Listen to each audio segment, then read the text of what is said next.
Welcome.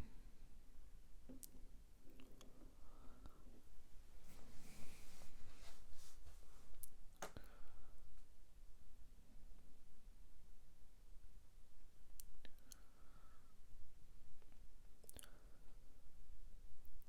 wanted to begin with the question, what is sacred?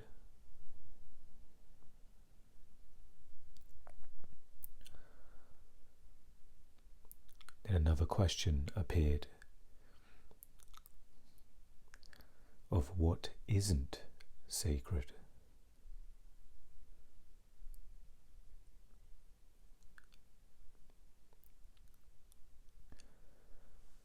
I was washing my face in the morning,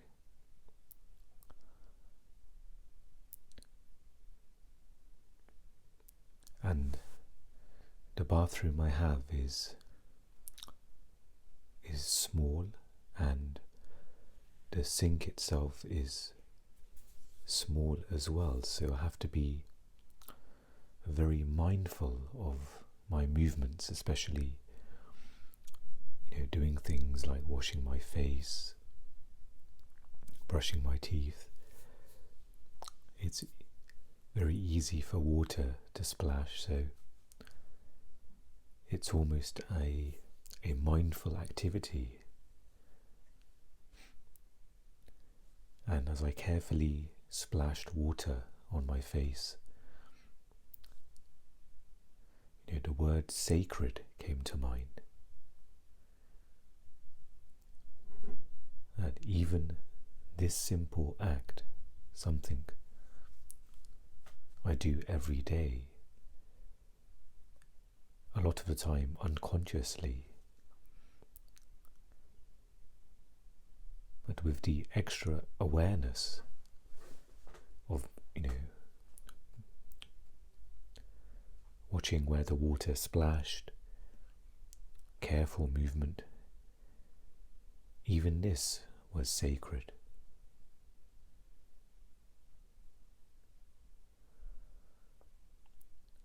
And perhaps it's not only the action that you can deem as sacred, but the awareness you bring to it.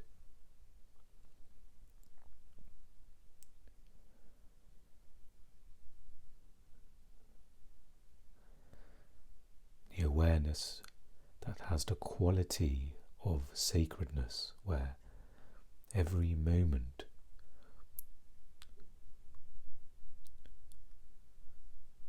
there is only one moment, but for the sake of language, each moment that you experience, each moment of awareness,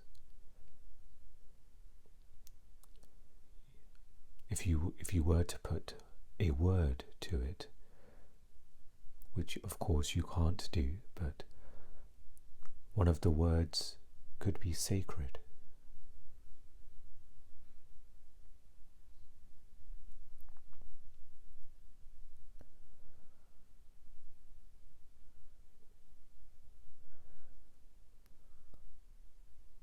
And immediately there was almost a cleansing, almost a detox of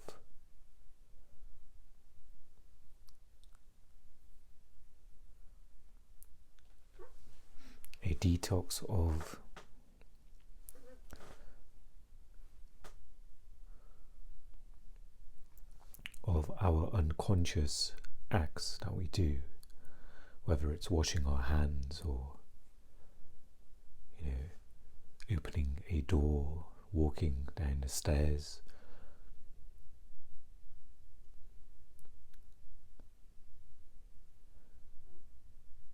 It almost highlighted all of these acts, all of these opportunities to be in that sacred energy.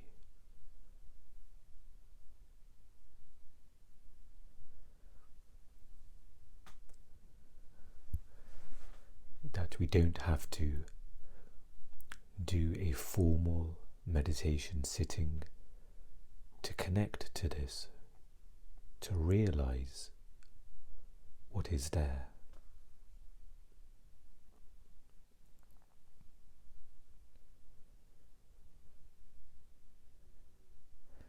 It almost felt like a sign of going deeper into the present moment, where big acts of action can sometimes be easier to recognize if you are aware or not. There may be a very challenging action that needs to happen, and it may be easily recognized that I need to perhaps elevate my awareness, I need to be present. But now, even the very simple and what the mind can label as insignificant, opening a door or turning the key in your car, even these simple actions are now being recognized.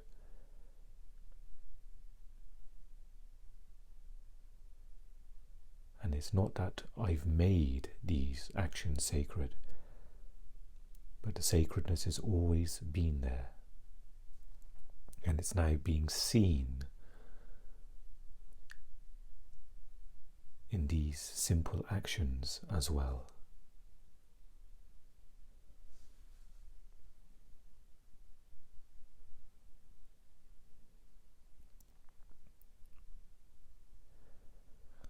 And for a moment there was a reaction to that. There was perhaps a thought that said, oh, I need to continually be aware of these small actions. I need to make sure I don't lose this new depth or this new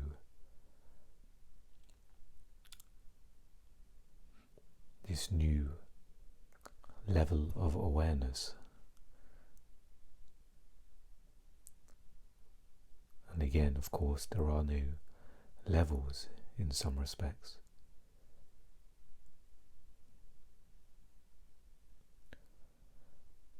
And then there was a reaction to that. There was almost a tension in the body, in the head of, oh, I need to keep hold of this. And that is fine. It is, as long as it is recognized, because it's just simply the mind reacting. And when the mind reacts, it's fine.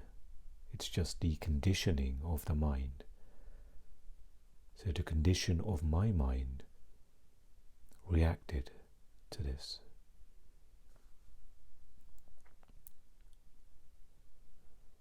It seems only usually a problem when you get lost in the reaction. You become the reaction and it manifests within you.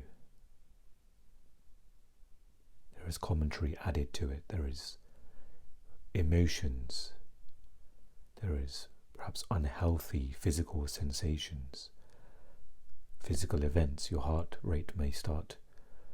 You may feel, a headache may come on, and the more this is seen, the more you can pick up on these signals of the body when the body is not liking what the mind is doing.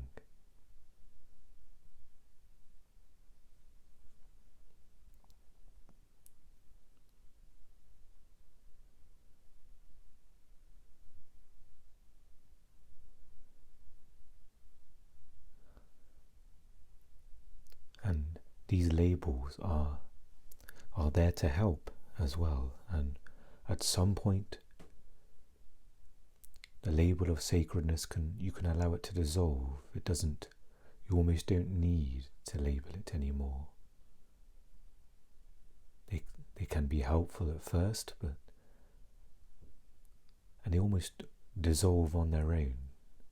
Once they're no longer needed, it almost falls away on its own, almost like a leaf during autumn that just naturally drops away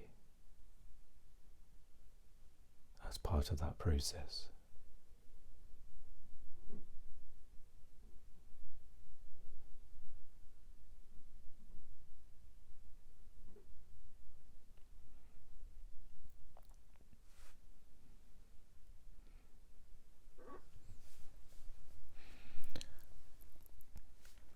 So, continuing on from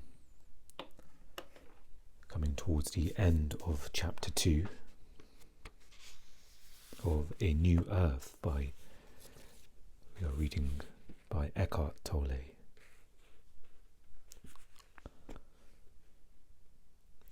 And we left the book at the end of the feeling the inner body passage.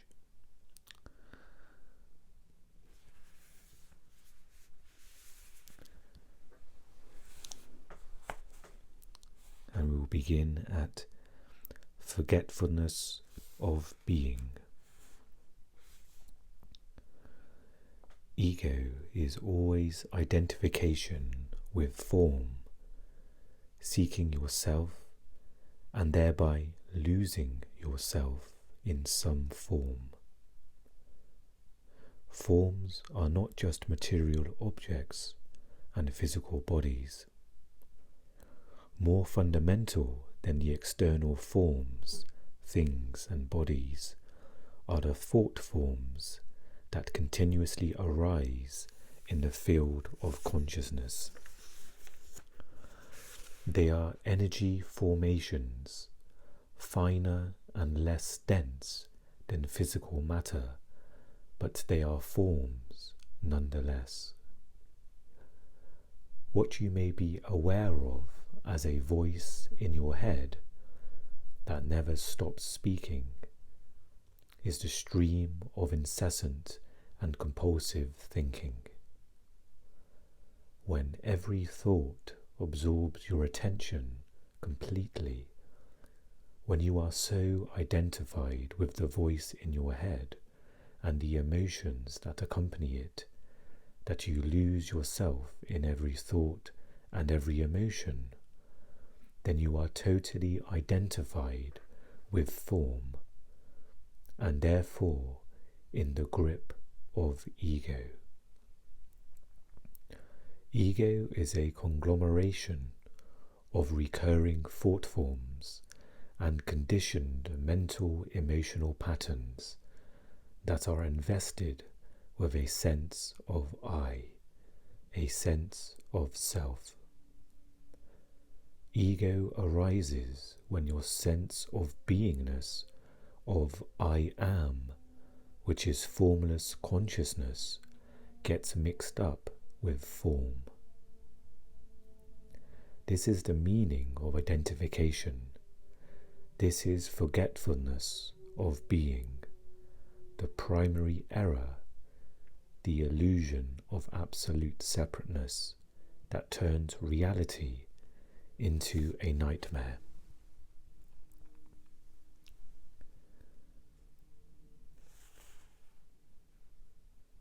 And the next section is titled From Descartes' Error to Sartre's Insight. Apologies for the pronunciation. The 17th century philosopher Descartes, regarded as the founder of modern philosophy, gave expression to this primary error with his famous dictum, which he saw as primary truth: I think, therefore I am. This was the answer he found to the question, is there anything I can know with absolute certainty?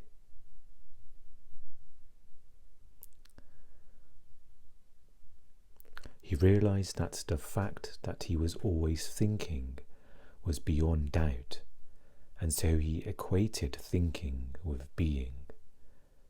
That is to say, identity, I am, with thinking. Instead of the ultimate truth, he had found the root of the ego, but he didn't know that. It took almost 300 years before another famous philosopher saw something in that statement that Descartes, as well as everybody else, had overlooked. His name was Jean-Paul Sartre. He looked at Descartes' statement, I think, therefore I am, very deeply and suddenly realized in his own words, the consciousness that says I am is not the consciousness that thinks. What did he mean by that? When you are aware that you are thinking, that awareness is not part of thinking. It is a different dimension of consciousness, and it is that awareness that says, I am. If there were nothing but thought in you, you wouldn't even know you are thinking. You would be like a dreamer who doesn't know he is dreaming. You would be as identified with every thought as the dreamer is with every image in the dream. Many people still live like that, like sleepwalkers trapped in old dysfunctional mindsets that continuously recreate the same nightmarish reality. When you know you are dreaming, you are awake within the dream. Another dimension of consciousness has come in. The implication of Sartre's insight is profound, but he himself was still too identified with thinking to realize the full significance of what he had discovered, an emerging new dimension of consciousness.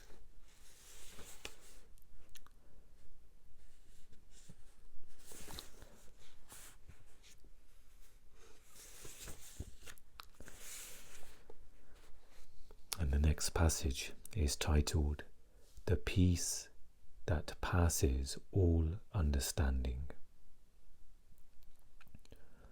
There are many accounts of people who experienced that emerging new dimension of consciousness as a result of tragic loss at some point in their lives.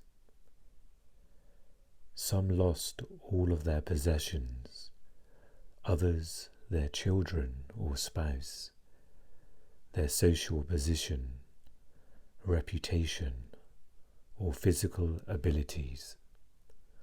In some cases, through disaster or war, they lost all of these simultaneously and found themselves with nothing. We may call this a limit situation. Whatever they had identified with, whatever gave them their sense of self, had been taken away.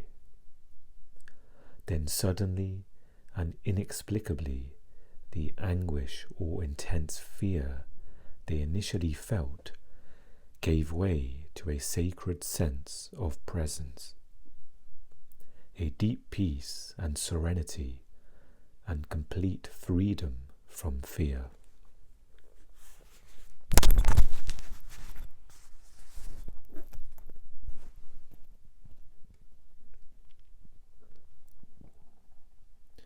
This phenomenon must have been familiar to St. Paul, who used the expression, "the peace of God, which passeth all understanding."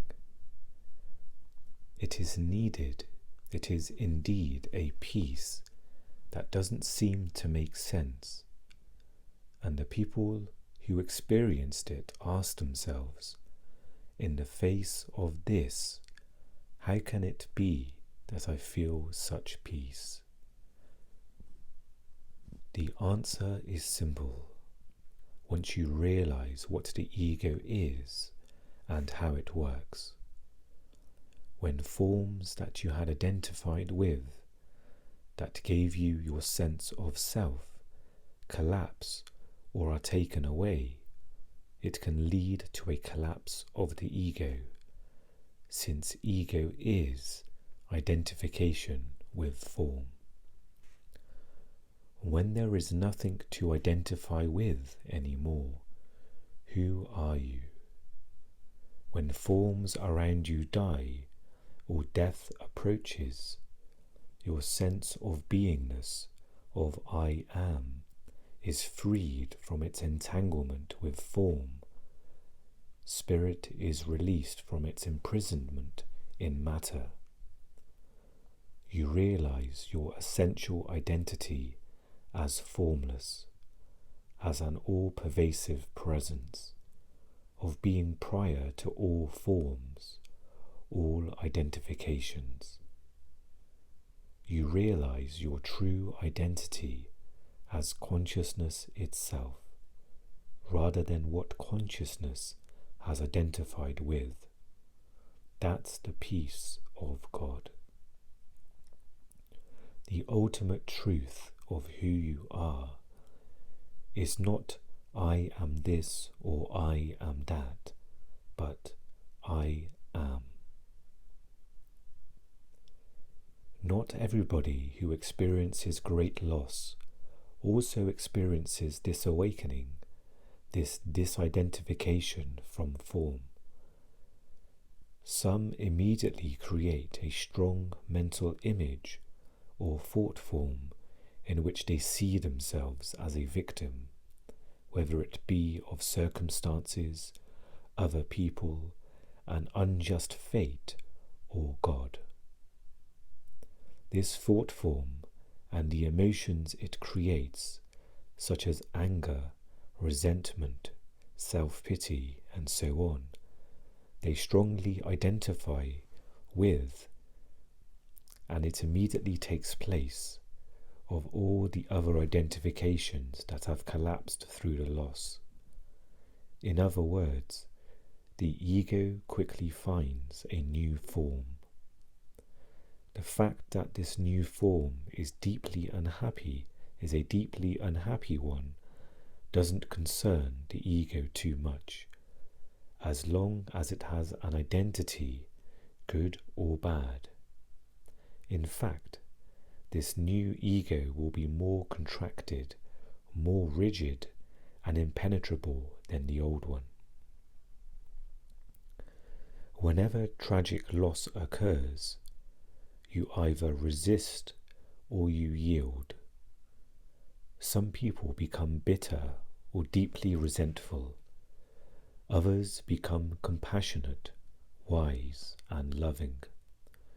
Yielding means inner acceptance of what is. You are open to life.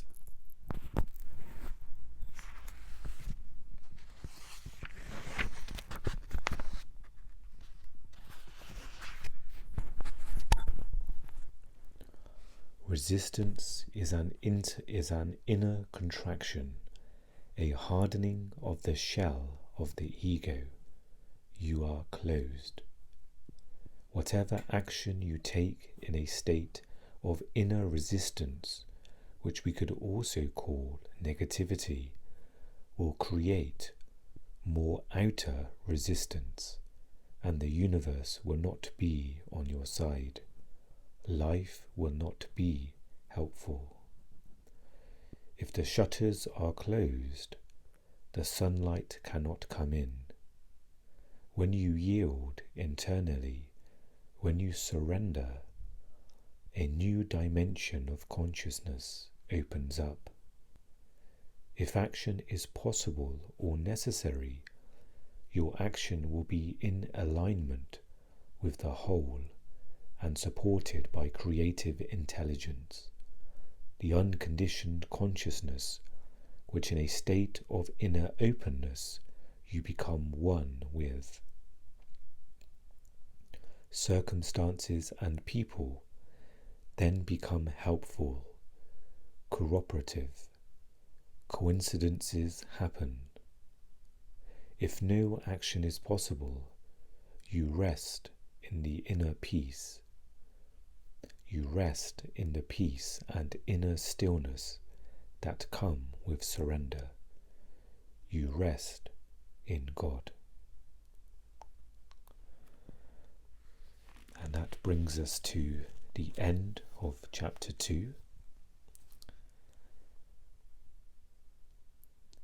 And that means I will be watching the Oprah podcast on A New Earth, where Eckhart takes you through each chapter, and there are questions and answers from those calling in, and I find it's quite a useful recap. It's useful to go into these explanations that have been shared.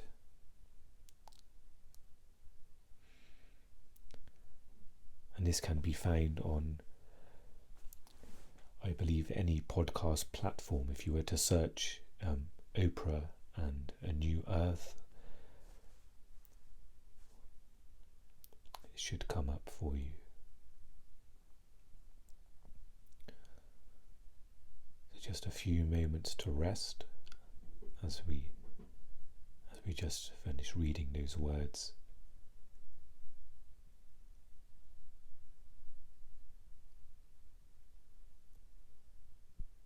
And allow what has been read to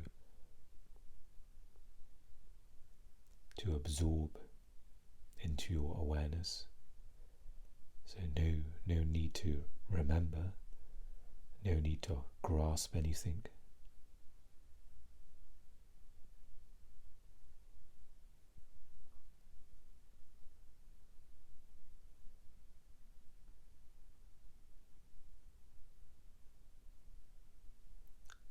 Not sure which spiritual teacher mentioned this, but he mentioned when listening to spiritual teachings or pointers, just simply allow it to pass through you, and whatever you need to hear or be reminded about, whatever lesson or pointers, those will naturally stick with you. And what's not needed in this moment or can always come back. Almost like pouring water through a colander. What's left behind in the colander is what is needed for you. So there's no need to capture everything and hold on to it and remember. Your awareness it may be attracted or connect to a certain pointer more than the others, and you can just allow that process to happen.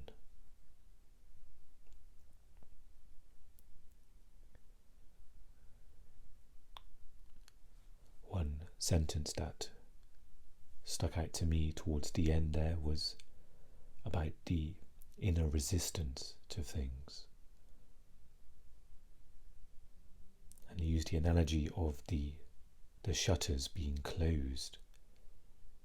So when we are in resistance, when we are closed to everything, then the outer, the external, is also closed. You may find that you may not get any help externally. But when your energy is open, when you yield, when you surrender, then you are almost accepting the flow of the river. the flow of life, the unfolding, and you're flowing with the current, with the flow, and you are open to new energies.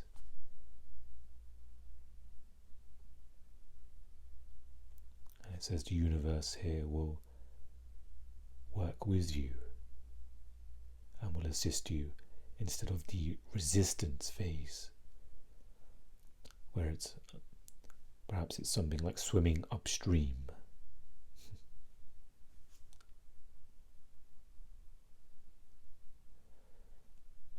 Thank you for joining me for today's episode. I wish you well in this moment, and I'll speak to you again very soon.